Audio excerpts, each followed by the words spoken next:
Hello guys! ఈ పల్లెటూరు అందాలేంటో గాని చూసే కొద్దీ చూడాలనిపిస్తుంది. చాలా బావుంటాయి. ఈవినింగ్ టైమ్ అలా సన్‌సెట్ అయ్యినప్పుడు గాని, సన్‌రైజ్ అయినప్పుడు గాని, మార్నింగ్ టైమ్ సూపర్‌గా ఉంటాయన్నమాట. పొలాల మధ్యలో అలా పక్షులు ఎగురుతే చూసే కొద్దీ చూడబుద్దేస్తదనమాట. సో, ఈరోజైతే మేము చింతలూరు తీర్థానికొచ్చాం. మీకు చెప్పాను నేను రీసెంట్‌గా మా ఊరొచ్చాం మాచర శ్రీరామనవమికి. సో, మా ఊరు నుంచి చింతలూరు అనే ఊరు నియర్లీ 20 మినిట్స్ అనమాట జర్నీ. సో, చింతలూరు తీర్థం చాలా చాలా చేస్తారంట. అందుకే చింతలూరు తీర్థం చూద్దాం అని చెప్పి చింతలూరుకొచ్చాం. సో, యాక్చువల్‌గా ఇది ఉగాది రోజు స్టార్ట్ అవుతది ఈ తీర్థం. ఉగాది నుంచి 1 మంత్ ఉంటుందనమాట ఈ తీర్థం అంతా.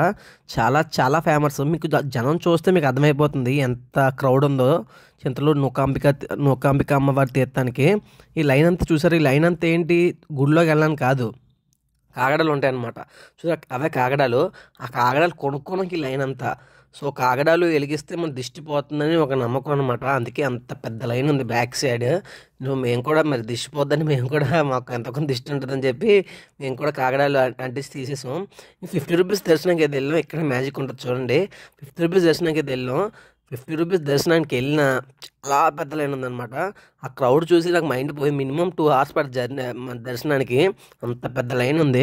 ఇంకా ఫ్రీ దర్శనం అయితే ఇంక చూడక్కర్లేదు, ఇంక వెళ్ళక్కర్లేదు ఇంకా. ఎందుకంటే ఒక 5 వెళ్తే ఈవినింగ్ 8 బయటకు వస్తాం అనమాట. అంత పెద్ద లైన్ ఉంది. ఈ 50 రూపీస్ కూడా తక్కువేం కాదు. నియర్లీ 1.5 అవర్స్ లైన్ ఉందన్నమాట. ఇంతసేపు లైన్లో మేము నించోలేమని చెప్పి ఇంక బయటికి వెళ్ళి సెట్టింగ్ చేద్దామని చెప్పి బయటికి అయితే వచ్చాం.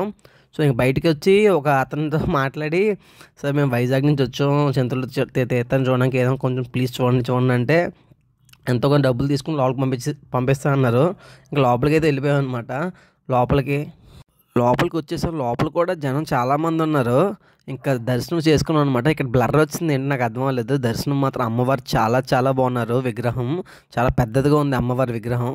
అండ్ తర్వాత ఇంక ప్రసాదం కొనుక్కుందామని ఇక్కడ కూడా లడ్డు అండ్ పులిహార ఉందన్నమాట. Laddu 10 rupees and pulihora 15 rupees అనుకుంటాను. Sorry pulihora 15 rupees, pulihora 10 rupees and laddu 15 rupees అనుకుంటా.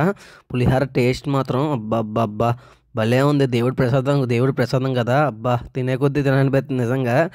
ప్రసాద పులిహార అయితే. ఇంకా తర్వాత మనకి చాలా పెద్ద తీర్థం ఉంటుందన్నమాట చింతలూరులో. తీర్థం చాలా పెద్ద ఉంటుంది. తీర్థం అయితే మాత్రం సూపర్గా ఉంది. తీర్థం అంతా మొత్తం ఎగ్జిబిషన్ పెట్టారు. ప్రతి ఫుడ్ ఐటెం పెట్టారు. ప్రతి బోల్డు షాపులు ఉన్నాయి. ఇన్ని ఉన్నాయన్నమాట. మేమైతే ఇంకా వేడివేడిగా చాట్ అయితే తీసుకుని చాట్ తిన్నాం.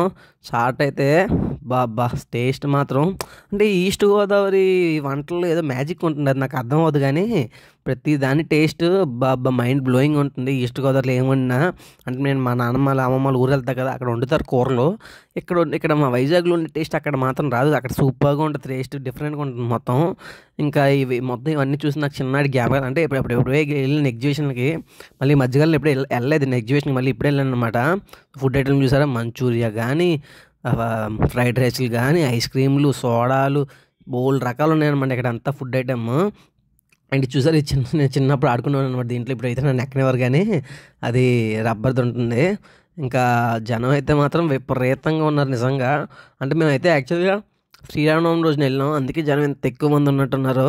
అయినా మామూలుగా కూడా జనం అంత ఎక్కువ మంది ఉంటారు అనుకోండి. అంటే మేము ఎక్స్పెక్ట్ చేయలేదు ఇంత జనం ఉంటారని. బేసిక్గా అంటే ఉగాదిగా స్టార్ట్ అవుతుంది. ఉగాది ఇప్పటికి క్రౌడ్ అంతా తగ్గిపోద్ది అనుకున్నాం. కానీ విపరీతంగా ఉన్నారు జనం. ఇంక తర్వాత జలేబీ అయితే తిన్నారు మా అమ్మాళ్ళు. మా అమ్మాళ్ళు వెళ్ళిపోయారు. మా మామయ్య వచ్చాడు మళ్ళీ. మా సురేష్ మామయ్య వచ్చాడు. మేము మళ్ళీ వచ్చాను తీర్థంలోకి వచ్చి బ్రేక్ డ్యాన్స్ ఎక్కాం. బ్రేక్ డ్యాన్స్ మేము ఎక్కామని ఇంకా ఎక్కువ తిప్పినట్టు అనమాట. చాలా ఎక్కువ తిప్పాడు అనమాట బ్రేక్ డ్యాన్స్. బ్రేక్ డ్యాన్స్ అయిపోయిన తర్వాత మనం జెయింట్ వీల్ ఎక్కాను అనమాట. జెయింట్ వీల్ మాత్రం ఫస్ట్ 2 రౌండ్లు బాగానే ఉంది కానీ అలా పైకి తీసుకెళ్ళి కిందకు వదులుతుంటే గుండె జుమ్మని కింద జారినట్టు అనిపిస్తుంది. ఇంకా పైనుంచి వ్యూ ఇదంతా భలే ఉంది కదా వ్యూ నిజంగా. పైనుంచి చూసారా మొత్తం తీర్థం అంతా వ్యూ అనమాట. డ్రోన్ వ్యూ, మన డ్రోన్ లేకపోయినా డ్రోన్ వ్యూ తీసాం. ఈ లైటింగ్లు మాత్రం సీరియల్ సెట్లు పెట్టారు. సూపర్గా పెట్టారు. ప్రతి సీరియల్ సెట్ చాలా బాగా పెట్టారు అనమాట. Okay bye, this for the video.